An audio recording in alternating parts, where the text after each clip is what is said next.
વસુદેવસુતં દેવં કંસચાણૂરમર્દનમ દેવકી પરમાનંદમ કૃષ્ણમ વંદે જગદ્ગુરુમ. શ્રીમદ ભગવદ્ ગીતા ચિંતનમાં આપણે વિચારનો એક ક્રમ જોઈએ છીએ. પ્રશ્ન તો અર્જુનનો હતો, પરંતુ પ્રશ્ન મારો પણ થવો જોઈએ. તો કર્મયોગમાં મને આનંદ આવે, સમજ આવે. કર્મયોગ મને મારા માટે ભગવાને કીધો છે તેવું લાગે. શ્રીમદ ભગવદ્ ગીતાની શરૂઆતમાં અર્જુન વિષાદમાં હતો. આ દુનિયામાં જન્મનાર પ્રત્યેક માણસને વિષાદ તો થાય જ છે, દુઃખ તો થાય જ. અને ભગવાને ચેલેન્જ સાથે કીધું છે કે સંસારના સંપૂર્ણ દુઃખને દૂર કરવા માટે, મુક્ત થવા માટે અને શાશ્વત સુખની પ્રાપ્તિ કરવા માટે, જુઓ, અત્યારે આપણા કોઈની પાસે સંપૂર્ણ દુઃખ મુક્તિનો રસ્તો નથી અને આપણા કોઈની પાસે શાશ્વત સુખ નથી. હા, સંસારમાં આપણે બધા સાધનો ભેગા કરીએ છીએ સુખી થવાના, પણ કોઈ સાધનમાં આપણને સંપૂર્ણ સુખી કરવાની તાકાત નથી. પ્રત્યેક સાધન સુખ તો આપે છે, પણ સાથે સાથે દુઃખ પણ લાવે છે. અને એટલા જ માટે કોઈ સાધન સંપત્તિમાં સુખી કરવાની ક્ષમતા નથી. શાશ્વત સુખ કોઈના પાસે નથી. ભગવાન ચેલેન્જ સાથે કહે છે કે આ સંસારમાં દુઃખ તો છે જ, અને દુઃખ દૂર કરવાનો એકમેવ રસ્તો છે. માત્ર દુઃખ દૂર કરવાનો નહીં, શાશ્વત સુખ પ્રાપ્ત કરવાનો અને દુઃખને દૂર કરવાનો એકમેવ રસ્તો છે, અને તે છે સમ્યક જ્ઞાન. અને માટે જ વિષાદ યોગ પછી તરત સાંખ્ય યોગ આવ્યો. ત્યાં સુધી તો અર્જુનને કોઈ પ્રશ્ન નથી. એ બાબત સાથે તો અર્જુન એકદમ તૈયાર છે. પરંતુ ભગવાન સમ્યક યોગની સાથે, સમ્યક જ્ઞાનની સાથે કર્મયોગની પણ વાત કરે છે. અને એટલે અર્જુનને દ્વિધા થાય છે, મૂંઝવણ થાય છે, પ્રશ્ન પૂછી નાખે છે, ભગવાન ઉપર આક્ષેપ મૂકી દે છે. નાનું બાળક જેમ ડોક્ટરને લાત મારે એમ અર્જુન ભગવાન ઉપર આક્ષેપ મૂકે છે, પણ પ્રેમને વશ થઈ ભગવાન એ આક્ષેપને ન ગણકારતા, ફટકાને ન ગણકારતા ફરી પાછો પ્રેમથી ઉપદેશ આપે છે. શું ઉપદેશ છે? લોકેસ્મિન દ્વિવિધા નિષ્ઠા પુરા પ્રોક્તા મયા નઘ જ્ઞાન યોગેન સાંખ્યાનામ કર્મ યોગેન યોગિનામ. વ્યામિશ્રેણેવ વાક્યેન, મિશ્ર અર્થવાળા વાક્યો ભગવાન અર્જુનને કહે છે એવું અર્જુનને લાગે છે. ત્યારે ભગવાન તેની સ્પષ્ટતા કરતા 3જા અધ્યાયમાં એકદમ પ્રોપર ઉત્તર આપતા જણાવે છે કે મેં આ લોકમાં સૃષ્ટિની સર્જનથી, માનવની ઉત્પત્તિથી 2 કક્ષાઓ કીધેલી જ છે. એમાં ગૂંચવાવાનો કોઈ પ્રશ્ન નથી. નિષ્ઠા પ્રાપ્ત કરવા માટેના 2 તબક્કાઓ મેં કહેલા જ છે. એમાં શંકા કરવાનું કારણ ક્યાં છે? એક તબક્કાનું નામ છે સાંખ્ય યોગ અને બીજા તબક્કાનું નામ છે કર્મયોગ. આ દુનિયામાં જ્ઞાનીઓ માટે જ્ઞાન યોગ કીધો છે અને આ દુનિયામાં કર્મનિષ્ઠ માટે કર્મયોગ કીધો છે. ભગવાને કીધેલા જ છે 2 તબક્કા. એક સાંખ્ય યોગને વેદકાલીન કાળમાં, સૃષ્ટિની ઉત્પત્તિમાં નિવૃત્તિ લક્ષણ વૈદિક ધર્મ કહેવામાં આવતો હતો. સંન્યાસ બ્રહ્માજીએ ઉત્પન્ન કરેલા સનત કુમારો યાદ કરો. અને આ જ કર્મયોગને પ્રવૃત્તિ લક્ષણ વૈદિક ધર્મ, મરીચી વગેરે સંસારી લોકોએ ભગવાનનું કામ કર્યું તો પ્રવૃત્તિ લક્ષણ વૈદિક ધર્મ હતો. વેદના 2 ધર્મો. અને એટલે જ ભગવાન દાવો કરે છે કે આ લોકમાં મેં સૃષ્ટિના સર્જનથી પુરા પ્રોક્તા, પહેલેથી મેં જ કીધેલું છે, પુરા પ્રોક્તા મયા. એમાં ભગવાને જે 2 વાતો કીધી છે એમાંની એક વાત આપણે સમજવાનો પ્રયત્ન કરીએ છીએ. સાંખ્ય. કપિલ મુનિએ કહેલું સાંખ્ય દર્શન ભગવાન અહીંયા ઉલ્લેખ કરે છે સાંખ્ય શબ્દનો, એટલે આપણે જોતા હતા. સાંખ્યનો સંક્ષિપ્ત સ્વરૂપ આપણે જોયું. 25 તત્વો વાળું. 25 તત્વોનું સાંખ્યનું સંક્ષિપ્ત સ્વરૂપ જોયા પછી સાંખ્ય એટલે જ્ઞાન નિષ્ઠા સુધી પહોંચાડવા વાળી એક સમજ એવું આપણે સમજીએ છીએ. ત્યાં પહોંચાડવા માટેનું સાધન શું છે તે પણ આપણે જોયું. સર્વ કર્મ સંન્યાસ અને ગીતા સાથે તેને સંબંધ શું છે તે આપણે જોયું. આજે આપણે આમાં કંઈક વિશેષ જોવાના છે. ભગવાને સાંખ્યનું સુધારેલું સંક્ષિપ્ત સ્વરૂપ શ્રીમદ ભગવદ્ ગીતામાં પ્રગટ કરેલું છે. અને એ જે સંક્ષિપ્ત સ્વરૂપ ભગવાને પ્રગટ કરેલું છે એ સમજશું તો ભગવાનની આ વાત આપણને બરાબર લાગશે, પ્રોપર લાગશે. જ્ઞાન યોગેન સાંખ્યાનામ. ભગવાન તો શ્રીમદ ભગવદ્ ગીતામાં કહે છે વેદા વિનાશિનમ નિત્યમ ય એ નમજમ વ્યયમ. બીજા અધ્યાયનો 21મો શ્લોક શું કહે છે? ભગવાન કહે છે કે જેને વેદનું જ્ઞાન થઈ ગયું છે, વેદા વિનાશિનમ નિત્યમ, જેને આત્મજ્ઞાન થઈ ગયું છે, એ જ્ઞાની કેવી રીતે કોઈને મારે કે પોતે મરે? પ્રશ્ન પૂછેલો છે, સમજવા જેવી છે. આ વાત આપણે બહુ જ સુંદર ઉદાહરણમાં જોયેલી છે. આજે એને ખાલી સ્પર્શી લઈએ છીએ. એનો મતલબ ભગવાનનો કહેવાનો મતલબ એવો છે કે એક વખત જ્ઞાન નિષ્ઠા પ્રાપ્ત થઈ ગઈ, એક વખત સંપૂર્ણ આત્મજ્ઞાન થઈ ગયું, એમાં નિષ્ઠામાં થઈ ગઈ, તો જ્ઞાની કોઈ દિવસ કર્મ કરતોય નથી, કોઈ દિવસ કર્મ કરાવતોય નથી. સ્વાભાવિક રીતે આત્મજ્ઞાન થયા પછી એની કર્મ નિવૃત્તિ થઈ જાય છે, સર્વ કર્મ સંન્યાસ થઈ જાય છે. એનો મતલબ એક વાત નિશ્ચિત થાય છે કે આત્મજ્ઞાનને સંન્યાસ સાથે સંબંધ છે. નૈષ્કર્મ્યમ સિદ્ધિ પરમામ સંન્યાસેનાધિગચ્છતિ. ચોથા અધ્યાયનો 48મો શ્લોક ભગવાન બોલે છે. ભગવાન કહે છે કે સંન્યાસની પરમ સિદ્ધિ છે મોક્ષ. માણસ મુક્ત થઈ જાય બધા દુઃખોથી અને શાશ્વત સુખને પ્રાપ્ત કરી લે સંન્યાસથી. નૈષ્કર્મ્યમ સિદ્ધિ પરમામ સંન્યાસેનાધિગચ્છતિ. પરમ સિદ્ધિને પ્રાપ્ત કરે છે માણસ. ભગવાન તો સંન્યાસ વિશે કહેતા હોય એવું લખે છે, પરંતુ ભગવાને સંન્યાસની વાત સ્વીકારેલી છે જ્ઞાન યોગેન સાંખ્યાનામમાંથી. પરંતુ ક્યારેય પણ અર્જુનને સંન્યાસ લેવા માટે પ્રવૃત્ત નથી કર્યો. હા, યુદ્ધ કરવા માટે પ્રવૃત્ત કર્યો છે.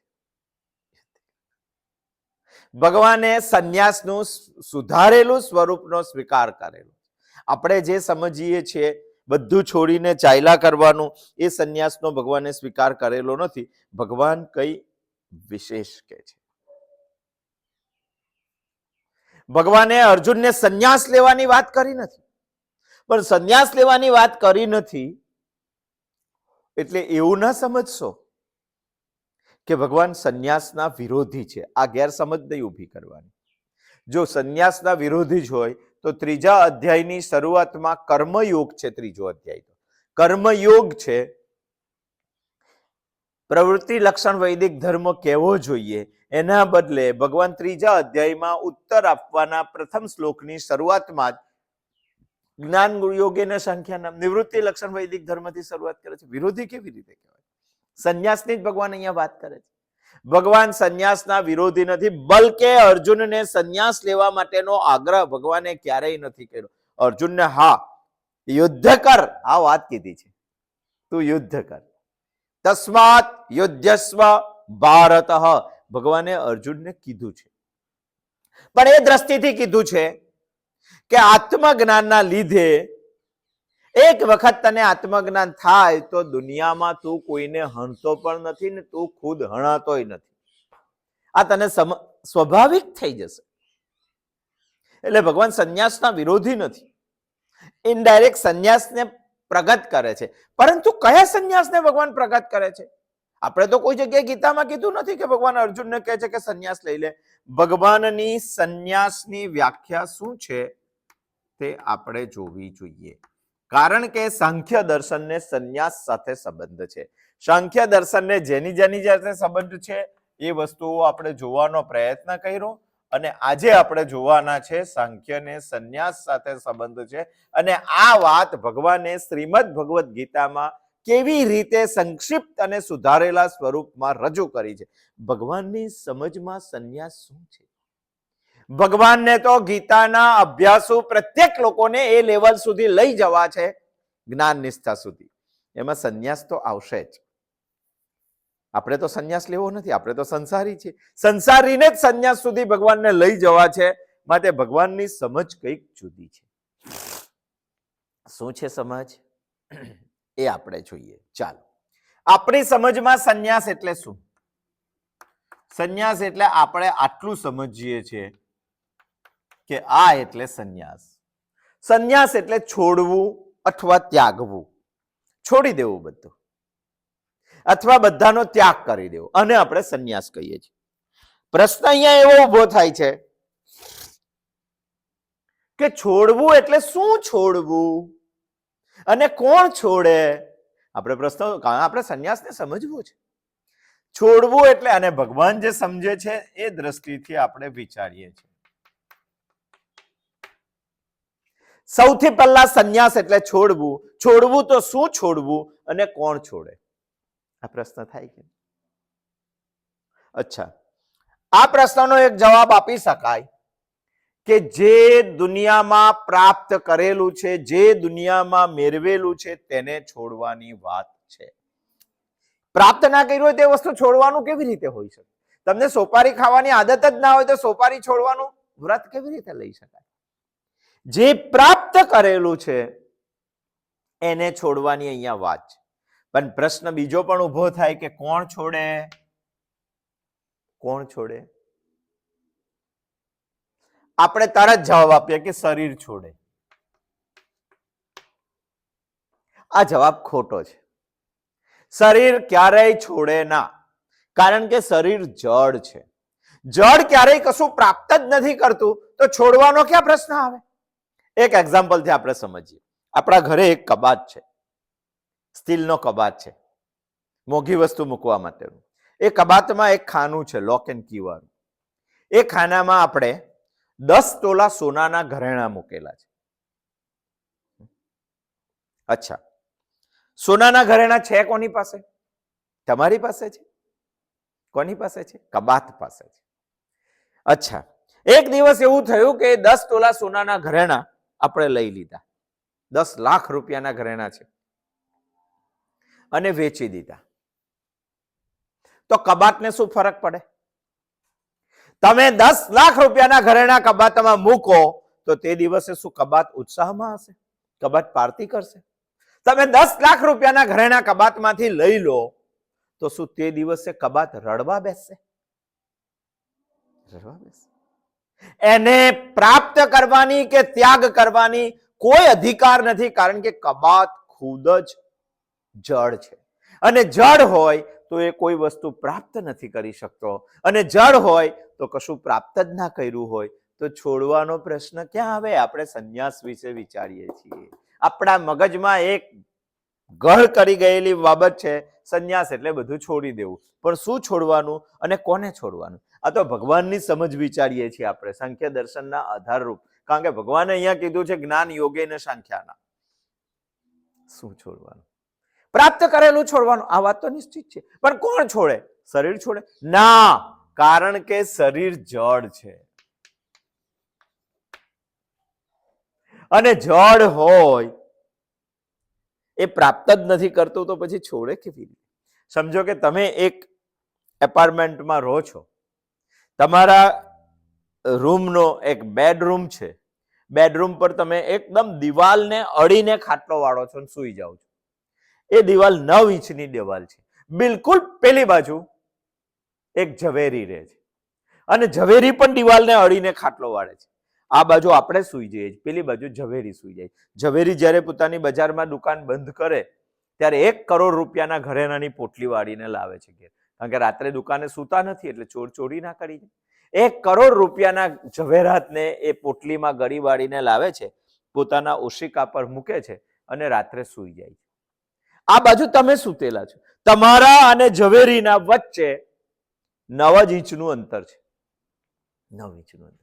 છતાંય ઝવેરીના માથા ઉપર 1 કરોડ રૂપિયાની પોટલી છે ઝવેરાતની, માટે એને ઊંઘ નથી આવતી, જાગી જાય છે રાત્રે, કોઈ ચોરી જાય તો. એની બાજુમાં જ તમે સૂતા છો, 9 જ ઇંચનું અંતર છે. તમને ખબર છે કે ઝવેરીના ઘરે ઝવેરાત છે, પણ તમે શાંતિથી ઊંઘી જાઓ છો. તમારા શરીરથી 9 ઇંચ દૂર 1 કરોડ રૂપિયાના ઘરેણા હોવા છતાં શરીર બિંદાસ ઊંઘી જાય છે, કારણ કે શરીર જળ છે. એ ક્યારેય કોઈ વસ્તુ પ્રાપ્ત કરતું નથી, અને જો પ્રાપ્ત ના કરે તો છોડવાનો પ્રશ્ન જ આવતો નથી. શરીરથી સંન્યાસ એ બોગી વાત છે, ક્યારેય ના લેવાય. જે પ્રાપ્ત જ ના કરે, અરે શરીર જ ખુદ પ્રાપ્ત થયેલું છે, તો એ શું પ્રાપ્ત કરવાનું છે? અને પ્રાપ્ત ના કરી શકે તો ત્યાગ શું કરવાનું છે? એટલા માટે આપણા આ પ્રશ્નનો જવાબ તો મળી જાય. આ પ્રશ્નનો જવાબ શરીર નથી. તો બીજો આવે, શું આત્મા આવે? ના, કારણ કે આત્મા અસંગ છે. તો શું આત્મા બધું સ્વીકારે છે? ના, કારણ કે આત્મા અસંગ છે, એને કોઈનો સંગ જ નથી હોતો. તો પછી પકડે છે કોણ? આ બધી વસ્તુઓ પ્રાપ્ત કોણ કરે છે? અને જે પ્રાપ્ત કરે તે છોડે. તો ત્રીજી વાત આવે મન. હા, આમ તો મન પણ જળ છે, પણ આત્માનો સંગ કરીને મન વસ્તુને પકડે છે, મન વસ્તુને પ્રાપ્ત કરે છે. આત્મા સાથે હોય ત્યારે, ઊંઘી ગયા હોય ત્યારે મન હોતું નથી. સુષુપ્તિમાં આપણે કશું પકડતા નથી. આપણે ઊંઘી ગયેલા છે, ઘસાત આખો દિવસનો થાક કર્યા પછી, અને આપણા હાથમાં 5 લાખ રૂપિયાનું બંડલ કોઈ મૂકી દે તો શું ફેર પડે? થોડી ઘણી જાગૃતતા આવી જાય ને તો આમ ફેંકી દઈએ છીએ આપણે, કે હાથમાં કોને વજન મૂક્યું. અને જાગતા હોય તો મૂક્યું હોય તો પકડી લઈએ, પછી પેલો છોડાવે તો પણ ના છોડીએ. પકડવાની ક્ષમતા આત્માનો સહકાર લઈને મનમાં છે. એકલું મન પણ નહીં, એકલો આત્મા પણ, બંને જણા ભેગા થઈને પકડે છે. એનો મતલબ આપણા મગજમાં એક વાત સ્થિર થઈ શકે છે કે મન આત્માને સાથે લઈને દુનિયામાં બધું પકડે છે, દુનિયામાં બધું પ્રાપ્ત કરે છે. અને પ્રાપ્ત કરે છે તો છોડવું હોય તો મનથી જ છોડી શકાય. અચ્છા, આ જે સંબંધ છે મનનો અને દુનિયાનો, આ સંબંધ આપણે વિચારવો જોઈએ. બેંકમાં મૂકેલા ધન જેવો સંબંધ છે. કેવી રીતે સમજો કે એ સમજવું પડે, અને દ્રષ્ટાંતથી સમજીએ આપણે. એક નાથાલાલ ભાઈ છે, નાણાં વગરનો નાથિયો, નાણે નાથાલાલ. પણ નાણાં છે એની પાસે લગભગ 10 લાખ રૂપિયા છે. પણ નાથાલાલને કોઈએ બુદ્ધિ બતાવી કે ભાઈ ઘરે પૈસા ના રખાય, બેંકમાં મૂકી આવો, નહીં તો ધન ચોરાઈ જશે. અને નાથાલાલ બેંકમાં પૈસા મૂકી, એકદમ ગામથી માણસ, 10 લાખ રૂપિયા બેંકમાં મૂકી આવ્યો, ઘરે એક પણ પૈસો રવા નહીં દીધો. અને કોઈ પણ દુનિયામાં નાથાલાલ ફરતા હોય ત્યારે એવું કે આ લાખપતિ છે, કારણ કે એના 10 લાખ રૂપિયા બેંકમાં છે. એકવાર બન્યું એવું કે નાથાલાલને બજારમાં જવાનું થયું અચાનક, અને 10 લાખ રૂપિયા બેંકમાં છે. એના પ્રૂફ તરીકે બેંકે એને પાસબુક આપીને બેંકે એને ચેકબુક આપી, 2 વસ્તુઓ આપી. બેંકે એને સૂચન કર્યું હતું કે ભાઈ જ્યારે પૈસાની જરૂર હોય ત્યારે આ પાસબુકમાં જોઈ લેવાનું કેટલા પૈસા છે, અને ચેકબુકમાં ચેક લખી નાખવાનો, બેંક તમને પૈસા આપી દેશે. એક વખત બન્યું એવું કે હાફળો ફાફડા નાથાલાલ તો 10 લાખ રૂપિયા તો બેંકમાં હતા જ, પરંતુ બજારમાં જવાનું થયું. બજારમાં જઈને અચાનક એને પૈસાની જરૂર પડી ગઈ. બેંક નજીક જ હતી, ઘર દૂર હતું. હવે ઘેર થોડા ઘણા પૈસા હોય તો લેવા ક્યાં જવું, એના કરતા બેંકમાંથી જ લઈ આવ્યો. એના 10 લાખ રૂપિયા પડેલા જ છે બેંકમાં. નાથાલાલ તો હાફળો ફાફળો બજારમાંથી દોડતો બેંકમાં ગયો. બેંકમાં જઈને વાત કરી કે ભાઈ મારા 10 લાખ રૂપિયા અહીંયા છે, મને 25,000 રૂપિયાની જરૂર પડી છે, આજે બજારમાં જવું છે, બજારમાં ગયો છું, મારે કોઈક વસ્તુ લેવી છે. બેંકમાં જે કાઉન્ટર ઉપર ભાઈ બેઠા હતા એને કીધું કે કાકા તમારી પાસબુક બતાવો. તો કાકા કે પાસબુક તો ઘરે ભૂલી ગયો. એ કાઉન્ટર વાળા ભાઈએ ફરી પાછું કીધું કે કાકા તમારી ચેકબુક બતાવો. તો કે ચેકબુક તો ઘરે ભૂલી ગયો છે. તો બેંક વાળા સાહેબે કીધું કે નાથાલાલ તમને પૈસા નહીં મળે. અરે ભાઈ મારા 10 લાખ રૂપિયા જમા. હા હશે, પરંતુ પાસબુક કે ચેકબુક વગર તમને એક પણ રૂપિયો મળશે નહીં. આ સંબંધ મન વગર સંબંધ થતો નથી. આત્મા ગમે તેટલા પાવરફુલ હોય, પરંતુ વચ્ચે મન હોય તો દુનિયાની પ્રત્યેક વસ્તુ સાથે સંબંધ થાય છે આપણો, બાકી થતો નથી.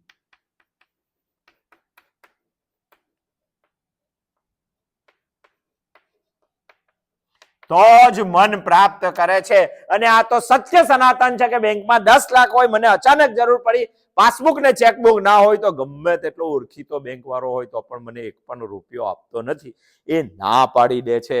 મન ના હોય તો સંબંધ ના હોય, મન હોય તો સંબંધ હોય. એટલે જાગીએ ત્યારે સંબંધ થાય છે, ઊંઘી જઈએ ત્યારે બધા સંબંધો આપણે ભૂલી જઈએ છીએ. એટલું જ નહીં, મનથી સંબંધ બદલી પણ શકાય છે.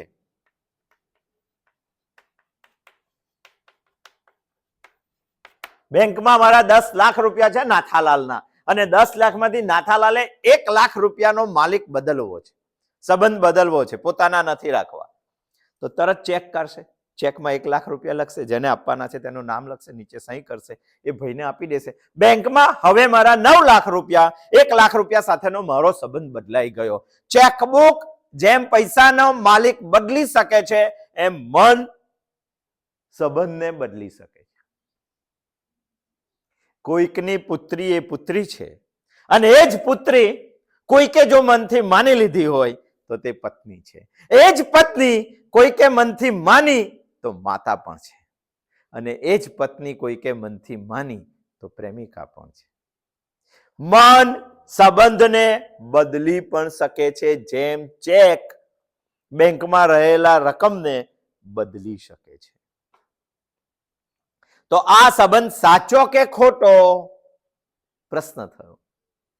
સંબંધ સાચો તેને જ કહેવાય કે બે વસ્તુનો સંબંધ થાય, એમાં એક અદ્રશ્ય થાય અને બીજી પરિવર્તિત થાય. એ સંબંધ સાચો. બહુ ધ્યાન દઈને સાંભળજો. એક સ્ટેપ ચૂકી ગયા તો આખું અધ્યાયમાં ગોઠા મારવા પડશે આપણે. અને હું બહુ ક્રમિક ચિંતનમાં તમને આગળ વધારું છું.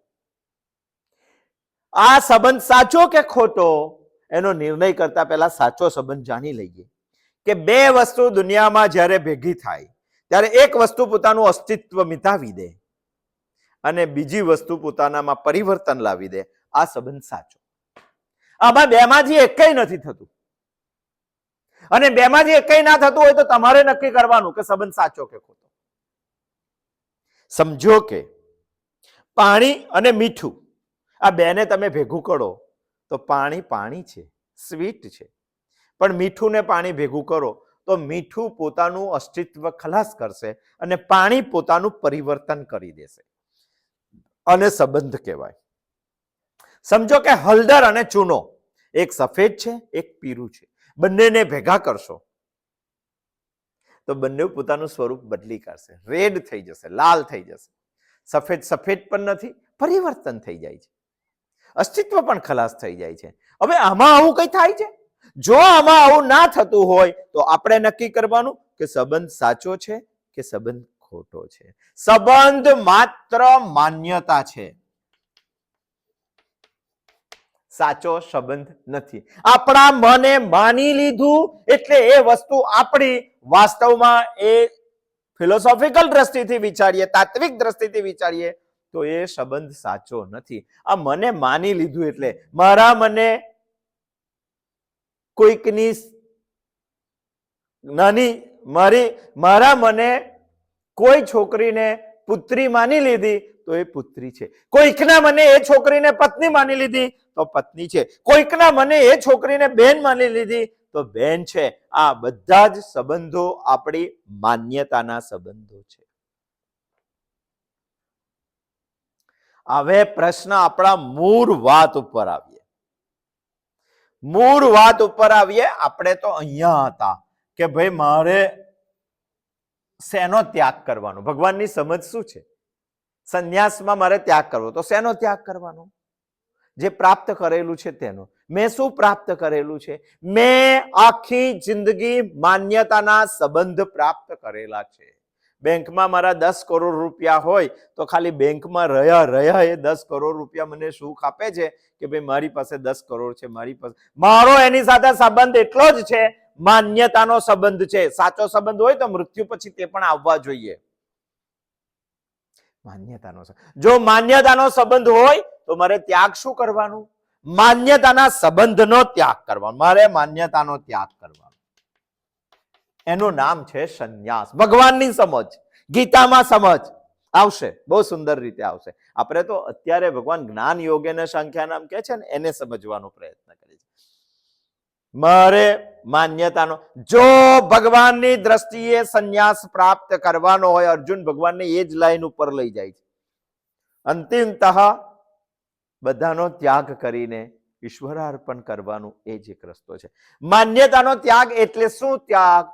તો કે આ જન્મમાં જે આપણે મારું કરીએ છીએ એ છોડી દેવાનું. મારું એનો મતલબ માલિકી ભાવ. આ માલિકી ભાવ આપણે છોડવાનો.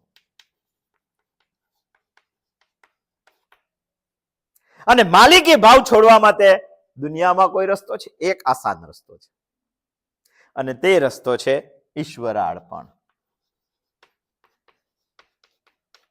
એટલે નચિકેતાના પિતાએ સર્વ દક્ષિણા દાન યજ્ઞ શરૂ કર્યો. મારાથી ઈશ્વરાર્પણ થઈ શકે? હવે પ્રશ્ન એવો ઉભો થાય કે ભગવાન ક્યાં દેખાય છે તો હું ભગવાનને આપું? અરે ભગવાન એટલે સમષ્ટિ રૂપ છે. આપણે ગઈ વખત જોયું તો હિરણ્ય ગર્ભ કોને કહીએ છીએ? વિરાટ કોને કહીએ છીએ?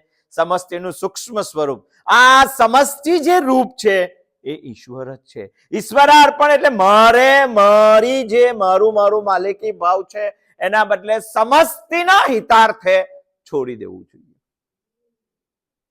સર્વ કલ્યાણના હિતાર્થે છોડી દે. એ જ તો 1000 દિવસનો સહસ્ત્ર વત્સર યજ્ઞ આસુરી મુનિએ કર્યો હતો, અને સાંખ્ય યોગની અને પછી કપિલ મુનિ દ્વારા પ્રાપ્તિ થઈ હતી. જોયો તો આપણે ગઈકાલે વાત. આપણી સિક્વન્સ અહીંયાથી ચાલે છે. સંખ્ય, સંક્ષિપ્ત, સ્વરૂપ, સાધના, ગીતા, સંન્યાસ જોઈએ છીએ. અને સંન્યાસમાં છોડવું આવે, ત્યાગવું આવે ભગવાનની સમજ પ્રમાણે. છોડવું ને ત્યાગવું તો શું ત્યાગવું અને કોણ ત્યાગે? તો મેં જે પ્રાપ્ત કરેલું છે તે છોડવાનું, અને મન આત્મા સાથે મળીને જે સંબંધ બાંધે છે તે છોડવાનું. આ સંબંધ એટલે શું? આ સંબંધ એટલે માન્યતા. માન્યતા એટલે શું? માન્યતા એટલે મારું એટલે શું? માલિકી ભાવ. અને માલિકી ભાવ છોડવા માટેનો દુનિયામાં એક જ રસ્તો છે, ઈશ્વરાર્પણ કરી દેવું જોઈએ. હવે પ્રશ્ન એવો ઉભો થાય કે જો માન્યતાનો ત્યાગ કરવાનો હોય તો બધા ઘર સંસાર છોડીને, બધું વસ્તુ છોડીને, બાહ્ય ત્યાગ કરીને સંન્યાસ શા માટે લે છે? માન્યતાનો ત્યાગ કરવાનો છે તો પછી બધું છોડીને પરિક્રમા નીકળી જવાનો શું મતલબ છે? ભગવાન એનો પણ જવાબ આપે છે કે આપણા પૂર્વજન્મના સંસ્કારોના લીધે એક વખત માન્યતાનો સંબંધ છોડી દીધા પછી પુનઃ પ્રસ્થાપિત થઈ જવાના ચાન્સીસ છે.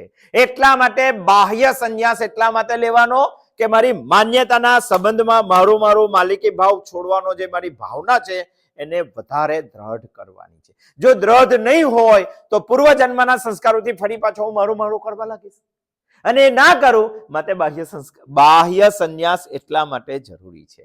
અને માન્યતા વગર માત્ર બાહ્ય સંસાર કરશો તો તે મિથ્યાચાર છે, અને મિથ્યાચાર તમને ક્યારેય કલ્યાણ નહીં કરે.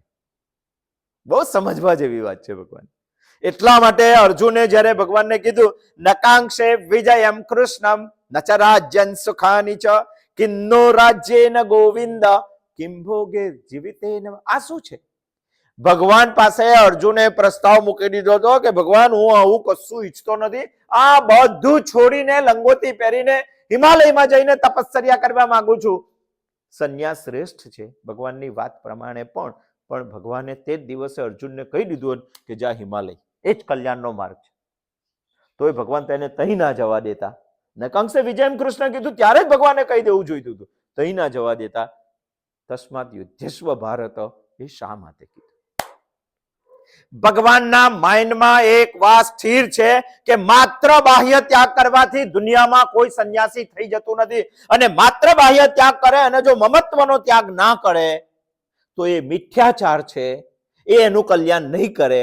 ભગવાનને અર્જુન પાસે માત્ર બાહ્ય ત્યાગ નતો કરાવવો, ભગવાનને અર્જુનની પાસે અંદરના મમત્વનો ત્યાગ કરાવવો હતો. માટે ભગવાન 700 શ્લોકની ગીતા સુધી ચાલે છે. નહીં તો તે જ દિવસે અર્જુનને કહી દીધું હોય. ભગવાન તો માને જ છે કે આ શ્રેષ્ઠ છે, છતાંય અર્જુનને ના કીધું. વાત થોડી સમજમાં આવશે આપણને. ના કીધું. ખાલી બાહ્ય ત્યાગ કરવાથી શું મતલબ? હરિદ્વારમાં એક મહારાજ હતા, બધું જ ત્યાગ કરીને માત્ર 2 લંગોટી, એ સિવાય કઈ જ નહીં. એ ગંગાના કિનારે એક નાનકડી ઝૂંપડી બનાવીને રહેતા હતા. એક દિવસ બન્યું એવું કે સાધુ જોર જોરથી, એ મહારાજ તો જોર જોરથી બૂમો પાડવા, સંન્યાસી કશું જ નહીં, ખાલી કુટીર જ, ભિક્ષાંદેહી કરીને જમે, 2 લંગોટ જ, એ સિવાય કપડા પણ નહીં, બધું ત્યાગ કરીને સંન્યાસી બની ગયેલો માણસ એક દિવસ સવારે જોર જોરથી રડી રડીને બૂમો પાડવા, ડૂબી ગયું, ડૂબી ગયું. અરે લોકો ભેગા થઈ ગયા કે મહારાજ શું ડૂબી ગયું? હજુ તો ગંગા તમારી ઝૂંપડીથી 100 ફૂટ દૂર છે, તમારી ઝૂંપડી તો તેવી ને તેવી છે, તો ડૂબી શું ગયું? શા માટે બૂમો પાડો છો? શા માટે ખાલી લોકોને હેરાન કરો છો અહીંયા તમે? તો મહારાજે કીધું કે ભાઈ, અહીંયાથી 10 કિલોમીટર ગંગાના કિનારે મારું ગામ છે, એ ગામમાં પાણી ઘૂસી ગયું છે અને મારા દીકરાનું ઘર પાણીમાં ડૂબી ગયું છે. હવે આને સંન્યાસી કહો? મમત્વ છોડ્યું જ નથી હજુ તો એની ત્રીજી પેઢીનો તે વિચાર કરે છે. અને જો મમત્વ ના છૂટેલું હોય ને બધું જ છોડી દીધું હોય બહારથી, તો આ મિથ્યાચાર છે. દુનિયામાં મિથ્યાચારમાં રાચેલા સંન્યાસના દંભને ખુલ્લો પાડવા માટે પણ ભગવાને અહીંયા આ વાત કરેલી છે. સૂક્ષ્મ સ્વરૂપ, સુધારેલું સ્વરૂપ, સંક્ષિપ્ત સ્વરૂપ સંન્યાસનું ભગવાને ઉઠાવીને ગીતામાં મૂકેલું છે. આપણે ભગવાને તો કહી દીધું કે મેં 2 પ્રકારના તબક્કા કીધા છે, જ્ઞાન યોગેન સંખ્યાનામ, કર્મ યોગેન યોગીનામ. આપણે અત્યાર જ્ઞાન યોગેન સંખ્યાનામનો વિચાર્યું કે શું છે, કપિલ મુનિએ કીધેલો સાંખ્ય યોગ શું છે, અને એ સાંખ્ય યોગમાંથી શ્રીમદ ભગવદ્ ગીતાનો સાંખ્ય યોગ શું છે, અને પેલું સાંખ્ય દર્શન અને આ સાંખ્ય યોગ સંબંધ શું છે, એનો થોડો આપણી સમજમાં આવે એટલો પ્રયત્ન આપણે કર્યો. હવે ભગવાને બીજો પણ એક તબક્કો કીધો છે, કર્મ યોગેન યોગીનામ. પતંજલિએ કીધેલો યોગ દર્શન શું છે અને ભગવાને કીધેલો કર્મયોગ શું છે, આ બેને શું સંબંધ છે, એ આપણે જોવું જોઈએ. આવતા સોમવારે આવશું અને આપણે જોશું કર્મ યોગેન યોગીનામ. અસ્તુ. જય શ્રી કૃષ્ણ.